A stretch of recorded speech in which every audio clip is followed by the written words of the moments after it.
Dustin with the PPC Pros doing this quick video. This is our video walkthrough of the Google Ads cheat sheet for tour operators. So this is something we put together that will help you potentially save up to 40% of your Google Ads budget. These are basically 9 areas that we look at. I mean, this is only 9 of probably 30 or 35 or something like that we look at to find wasted spend and missed opportunities. But these are some of the basic ones that we think will do really well, and usually you'll find a good amount of savings or issues that you can correct. So what we're going to do is, if you're watching this video, it means you've probably come to this page and downloaded the cheat sheet, or you found it some other way, maybe in YouTube. We may release this there as a playlist. But either way, we're going to go through each of these sections in the cheat sheet one at a time, and I'll do a video for each. So this video that you're watching now will be the very first one for conversion tracking. I'm going to try to keep them as short as I can. But the big point I want to do here is just make sure you guys understand how to use this. It's not going to be very difficult at all. And if there's some that you understand what to look for, like say number 2, you know, great. Just watch video number 1, number 3, like skip the ones you already know. This is just going to show you how to use it in case you're new and you want to do this for your own Google Ads account. You know where to click, you know what to do. Otherwise, this won't help you very much. And the video that you see is going to be linked to right here in the cheat sheet. So right where that video link is, that's where you're going to find at least the first video, maybe a link to the playlist that has what you're watching right now. So if you're watching it, you probably already know that. But just in case, just in case you need to get back here somehow, you'll be able to do so. Okay, let's just jump right in. So we're going to talk about conversion tracking on the first section here. And so I'm going to use the real cheat sheet here. And if you can see right here, conversion tracking, what we want to do is make sure you are tracking the right conversions for your business. So typically that's going to be phone calls. There's going to be a few web like contact forms. You may have different versions of that depending on your business and how you handle bookings online or how you handle inquiries. And then we also want to check any booking forms and make sure we're tracking revenue. So you want to be able to see revenue coming in if you use something like Fair Harbor and they're using the tracking. I'll show you how we have that for one of our clients who's using Fair Harbor. So let me just pause this and jump right in on the other side. 1 second. Okay, so the first thing you need to do is log into your Google Ads account. Once you log in, you're going to see this option right here, Tools and Settings, and you want to click on Conversions. I would also say it's a good idea to make sure your Google Analytics and your Google Ads accounts are linked, because one of the things that we can do for tracking revenue is going to be importing the transactions from Analytics if you're using Fair Harbor or another system that you want. We're also using the Google Ads Pixel for them as well, but you want to do this. So I guess you can just start with that. You want to click on Google Analytics, or actually you click on linked accounts, and then what you're going to do is navigate over to Google Analytics, and then there's a whole, probably not for you, but for us there's a whole list of clients. You would just want to look for your Google Analytics account that you have. Then there's going to be a little button that says link. You're going to click on that link button. There's 2 little toggles. It says import site metrics. And I don't remember what the other one was actually. But anyway, you want to toggle them both on and then hit save. And then those 2 things will be linked. So I'll go back to the conversion section here. And we're going to take it from the top. So the first one is calls from ads. Calls from ads is something where a phone number shows up in your ad. And I'll try to find an example of this really quickly. And when somebody calls that phone number in your ad, they're not going to your website. They're just calling that number directly from your ad. They may click on it. They may just see it on the screen and type it into their phone. You want to track those phone calls as conversions. And the way you want to do that is creating a call extension. This is a phone number that I'll show you where it goes in just a moment, that you create. We use a dedicated tracking number for that, so exactly where those calls come from. If you use your regular business line, sometimes those calls don't get registered. And that's just because Google doesn't show a tracking number.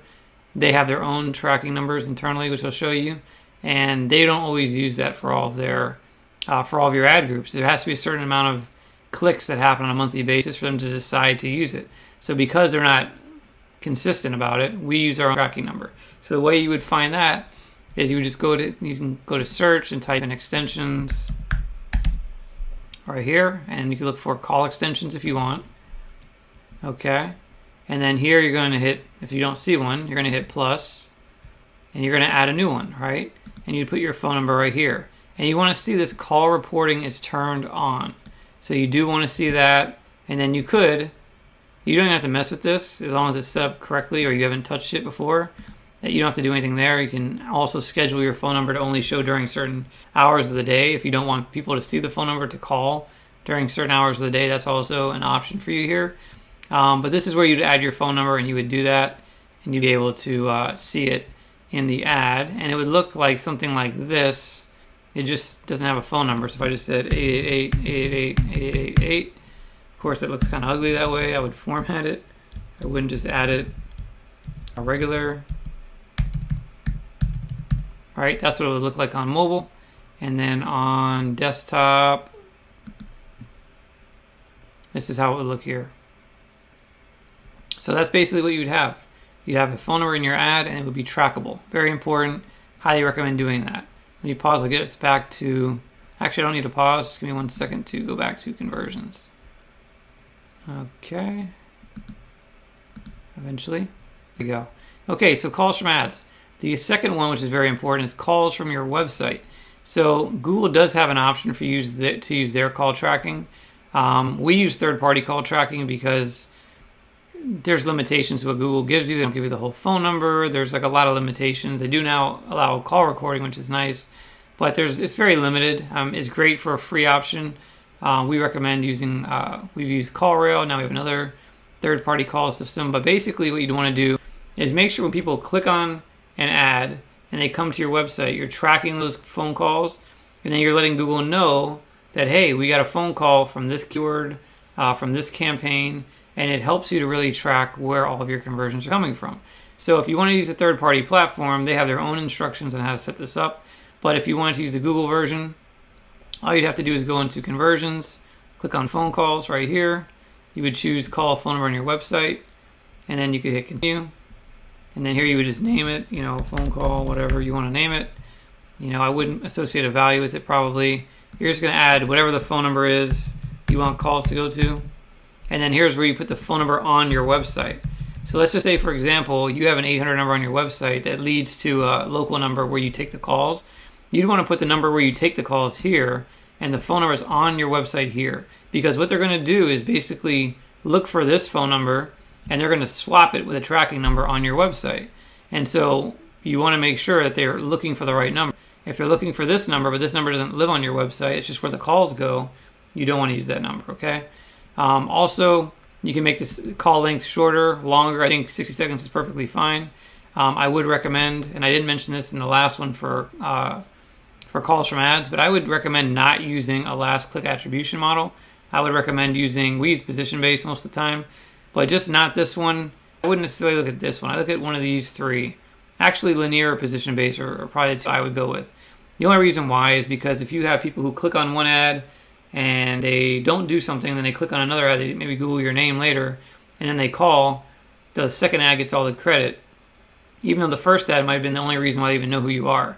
So this is where we try to be a little fancy schmancy and divide credit, but just don't use last click. It's pretty crappy. Once you hit create and continue, the next page you see right here, set up the tag. They're going to give you instructions on where to add the code to your website, so this thing would all work. Again, you could have your developer look into that if you want. Pretty simple. It's not very difficult at all, but that's what you'd want to do here, okay? The next conversion action we'll talk about really quickly is contact forms. So if people fill out a form, an inquiry form, a contact form of some kind, you want to track those. You want to know how many people are filling out a form on your website, because those are considered leads, right? They're probably looking to book, probably looking to get more information, whatever it is. So you can just basically add a pixel to your website for that as well. Very simple to do. I'm not going to walk you through that, but that's one thing that I would recommend. So the booking. For online bookings, this is pretty huge. So if you use Fair Harbor will automatically tie your revenue into Google Analytics tracking. And so you may have to do some enabling there. It just depends on what you have going on. But they will, by default, send your revenue tracking to Google Analytics. I'm a big fan of using the Google Ads pixel, just because sometimes there's funny things that happen with analytics depending on the way it's set up. But in this particular case, we actually did both. And you can see right here, this is the Google Ads pixel, which normally reports more revenue. In this case, it's reporting significantly less revenue. But we have both here as a comparison. We're really only basing our ROI off this one, which Looks like we only made 16 grand when analytics is saying we made more like 23,500. So hey, look, there's no wrong answer here, but make sure you're tracking something. And so we'll talk about the easiest one, which is analytics. So in analytics, you want to make sure, again, you have a goal set up for your transactions, which I'm pretty sure Fair Harbor does automatically for you. And again, this is where we talk about linking the Google Analytics and the Google Ads accounts together. That's the only way you're going to be able to do this next step, which is if you don't already see this, you're going to want to click on the blue button again. You're going to choose Import, and then you're going to choose Google Analytics UA. This might change eventually as more people start to use Google Analytics 4, but as of today, that's not the case. So you want to click right here, hit Continue, and then you're going to look for whatever the conversion action is, and by default, it's named Transactions. So if you see Transactions, that typically means that's where your sales are going to come in. You may have to create a goal. Again, I don't recall if we created the goal for them or if Fair Harbor did. If you're using a different vendor for your booking engine, then obviously they might do things completely differently. But regardless, you might find that they create are importing those sales into analytics, in which case you can still create a goal. Very simple. And you just want to find it here. I'll just pretend like this phone call goal was the right one. I would hit import and continue, and then I would basically be done. The only thing I would have to do is a couple of settings like I already explained, which would be, you'd see this page, and then what we'd want to do is, again, change this attribution model, and you can see we chose position-based here. And this says no, but that's only because we're tracking through the Google Ads pixel already, and we don't want to double count the revenue. We don't want to overinflate the numbers. But normally, if this was all you were doing, this would be set to yes. Okay? And so that's basically it. So we're in 12 minutes long so far. That's everything in step one. This should be a lot faster if you're not setting it all up the first time. But if you are, hopefully these tips are a little bit helpful. If you have any more questions, just let me know. And happy to try to help out any way that I can. Thanks for watching.